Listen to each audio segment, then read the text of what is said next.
Good morning students. आपका chapter हम लोग कर रहे थे आपकी एसएस की बुक का सिविक्स का चैप्टर नंबर 4 और ओल्ड बुक का chapter number 6। The name is media and democracy. ये चैप्टर आपके एग्ज़ाम में आ रहा है और हम लोगों ने स्कूल में काफ़ी कंप्लीट कर लिया था। हम बस एंड के टॉपिक्स पे रह गए हैं, वो डिस्कस कर लेते हैं, देन आप लोग रेडी कर लीजिए अपने एग्ज़ाम के लिए। चलिए स्टार्ट करते हैं आज के टॉपिक से। आज topic name is right to information act, RTI. RTI के बारे में आप लोगों को पता होगा कि लोगों को अधिकार है इन्फॉर्मेशन एक्ट यानी इन्फॉर्मेशन लेने का। चलिए पढ़ते हैं इसके बारे में। The RTI to information act is an act of the parliament of India which gives citizens the right to seek and get information from a public authority like the government or any other institutions। Right to information का जो अधिकार है, ये अधिकार parliament, India के parliament द्वारा बनाया गया है। ठीक है, जो सिटीजन्स के लिए, इंडिया के जो सिटीजन्स है, पब्लिक है, उनके लिए ये अधिकार है। इस अधिकार के तहत जो इंडियन सिटीजन्स हैं वो किसी भी टॉपिक से रिलेटेड इन्फॉर्मेशन कलेक्ट कर सकते हैं। यानी अगर उन्हें किसी चीज़ की जानकारी लेनी हो तो वो इस आरटीआई के थ्रू इन्फॉर्मेशन ले सकते हैं। Information from a public authority like government. Government से पब्लिक को ये अथॉरिटी प्राप्त होती है कि वह इन्फॉर्मेशन ले सके। और ना केवल गवर्नमेंट से, इवन जो इंस्टीट्यूशंस होते हैं, जो गवर्नमेंट के इंस्टीट्यूशंस होते हैं, उनसे भी वो इन्फॉर्मेशन कलेक्ट कर सकते हैं। For example, the main road of your colony is not repaired satisfactorily. Through the RTI, you can get information about the contractor who was entrusted with the job of repairing the road in your locality। और इस example के लिए उन्होंने क्या बताया है कि मान लीजिए आपके जो कॉलोनी की जो सड़कें बनी हैं वो प्रॉपरली सेटिस्फैक्ट्रीली नहीं बनी है, यानी आप सब लोग उससे संतुष्ट नहीं हैं, उसमें सड़क में अभी भी को परेशानी आ रही है। तो सिटीजन्स को ये राइट होता है कि वो कॉन्ट्रैक्टर से जाकर इस चीज़ की जानकारी ले कि वो जो सड़क है, जो रोड्स हैं, वो कब रिपेयर होगी और कितने टाइम में रिपेयर होगी, एंड उसने जो भी अमाउंट पे किया है उस सड़क को बनाने के लिए, आप उसके बारे में भी जान सकते हैं कि उस सड़क के रिपेयर के लिए, उस रोड रिपेयर के लिए उस कॉन्ट्रैक्ट ने कितना, उन्हें गवर्नमेंट से अमाउंट मिला है और उन्होंने उसमें कितना इन्वेस्ट किया है। And the terms of the contract pertaining to the quality of repair work and maintenance. और उसके अलावा आप ये भी पता कर सकते हैं कॉन्ट्रैक्टर से कि जो रोड के लिए मनी दी गई थी, क्या आपने उसका फुल यूज़ किया है, और अगर किया है तो ये इतनी ख़राब क्यों है, इसे कब तक मेंटेन्स किया जाएगा। ये सब इन्फॉर्मेशन का, राइट टू इन्फॉर्मेशन का एक राइट है, पार्ट है। एक एग्ज़ाम्पल आपको दिया है जिसके थ्रू आपको ये पता चले कि आप कैसे इन्फॉर्मेशन ले सकते हैं। यूजिंग दिस इन्फॉर्मेशन, इस इन्फॉर्मेशन के through a group of citizens or the residents association in your locality can hold the civic authority of the contractor accountable for the poor quality of repair work।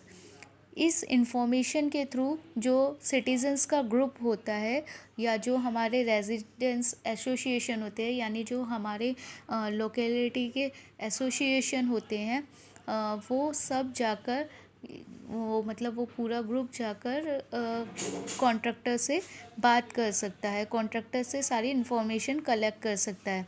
ठीक है, इसके अलावा contractor को accountable for the poor quality, और बता भी सकता है उन्हें कि आपने जिस प्रकार से ये रोड रिपेयरिंग करवाई है वो सब ख़राब हो चुकी है और वहाँ पर सिटीजन्स को कितनी प्रॉब्लम फेस करनी पड़ रही है। The right to information act came into force in 2005 right to information जो एक्ट बनाया गया था पार्लियामेंट में, जो पास हुआ था, ये 2005 में पास हुआ था।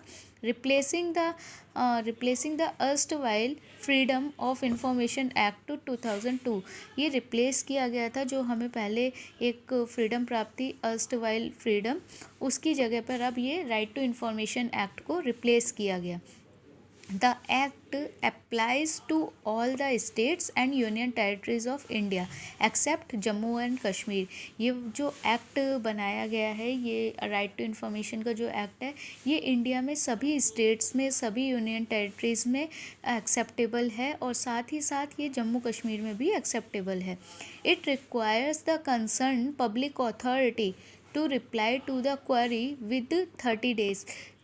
इसमें ये इंफॉर्मेशन दी गई है, इसमें ये बताया गया है कि जब भी कोई citizen right to information act का यूज़ करता है, वो अप्लाई करता है किसी भी क्वेरी के लिए, कोई भी क्वेश्चन के लिए, तो विद इन 30 days के अंदर गवर्नमेंट या जो भी इंस्टीट्यूशन है रिगार्डिंग, वो सब इस का रिप्लाई और इसका आंसर विद इन 30 days के अंदर उन्हें करना होता है। The act also requires every public authority to computerise their records so that their access become easy. इसके अलावा ये अधिकार जो राइट टू इन्फॉर्मेशन आरटीआई का जो अधिकार प्राप्त है, इस एक्ट के थ्रू ये पब्लिक को अथॉरिटी दी गई है कि उन्होंने जो भी क्वेरी की है, जो भी क्वेश्चनिंग की है, उसका रिप्लाई, उसका आंसर उन्हें रिकॉर्ड्स के रूप में मिले, जिससे वो इजीली अपने जो भी क्वेरी है उसको इजीली सॉल्व कर सके और बता सकें। एक ही पोस्टर दिया गया, आप देख सकते हैं, we demand our right to information. यहाँ पर कुछ पिक्चर्स बनाई गई है, उन्होंने अपनी अपनी डिमांड की है, उन्हें जो भी क्वेरीज थी उससे रिलेटेड क्वेश्चन उन्होंने पुटअप किए हैं। तो इसी तरीके से राइट टू इन्फॉर्मेशन का एक्ट का यूज़ किया जाता है। On the basis of RTI a citizen can request for any information, take copies of documents and inspect them too. आपको अभी मैंने बताया कि आरटीआई के थ्रू लोगों को, सिटीजन्स को अपनी क्वेरीज़ के लिए इंफॉर्मेशन लेने का अधिकार है। फिर उसके साथ ही वो information as a copies, documents copy उनको अपने पास लेने का अधिकार है, रखने का अधिकार है, और उसके बाद उसे सॉल्व करने का यानी इंस्पेक्ट करने का अधिकार है। यानी वो देख सकते हैं कि जो जो चीज़ें गवर्नमेंट या इंस्टीट्यूशन ने बताई है, क्या वो प्रॉपरली हुई है या नहीं हुई है। एक तरीके से वो इंस्पेक्टर का काम करते हैं। The public can even take certified samples of the work including audio, video tapes, floppies, CDs and print out. इसके अलावा पब्लिक को ये भी अधिकार होता है कि वो सैम्पल के रूप में, सर्टिफाइड सैम्पल्स के रूप में किसी भी प्रकार के ऑडियो, वीडियो टेप्स ले सकते हैं, फ्लॉपीज़ ले सकते हैं, सीडीज़ या प्रिंट आउट वे में अपने डॉक्यूमेंट्स को ले सकते हैं। It is compulsory for all institutions to appoint a public information officer. ये सभी इंस्टीट्यूशन के लिए कंपलसरी होता है कि उन्हें एक अपॉइंट किया जाता है उसमें पब्लिक इंफॉर्मेशन ऑफिसर, PIO.